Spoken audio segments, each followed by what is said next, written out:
if you're kind of committed to the process, the auditor can get in much more depth and the customer can get so much more value from it.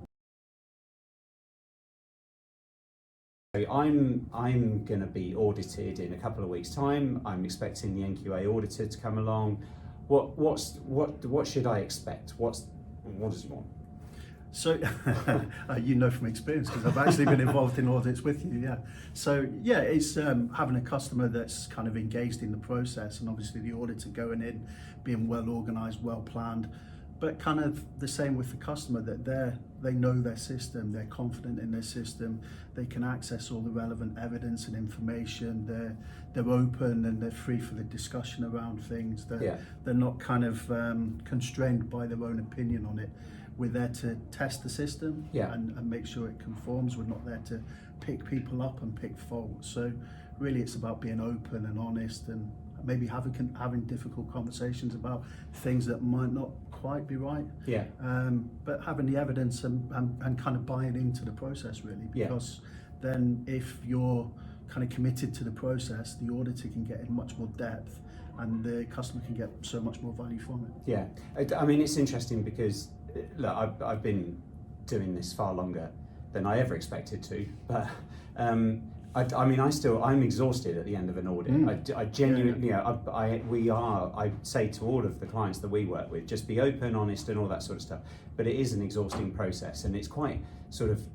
We have some clients who are almost like terrified by the whole thing because it's someone coming in. What's the worst thing that can happen? You know, apart from like someone screaming off. But what's the worst thing that can happen in an audit? Is if a non-conformance occurs, if the auditor says this isn't passing, is that it? Or what happens then? Well, no, it's not it, because it's always an opportunity. It's how that's perceived.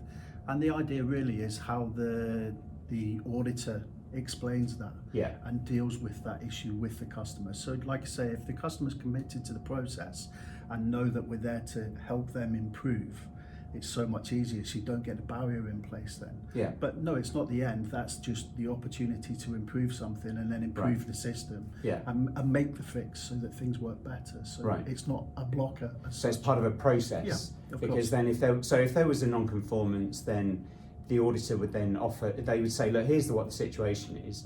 And then I'm guessing that there's a non-conformance process where you would then say, right, either we come back or you send us evidence. Of course, So that's the opportunity then to go into the root cause analysis, understand why it's failed, understand how you can improve the processes, make the changes, look at training within the organisation, but ultimately fixing that problem to make it conform again. But also improve the business and the operations and the processes and how that works within that business. So it's almost a tool and a lever to make the improvement rather than somebody saying it's a bad thing. Non-conformance in my respect, yes, you don't want too many, but non-conformance is a good thing because it drives improvement.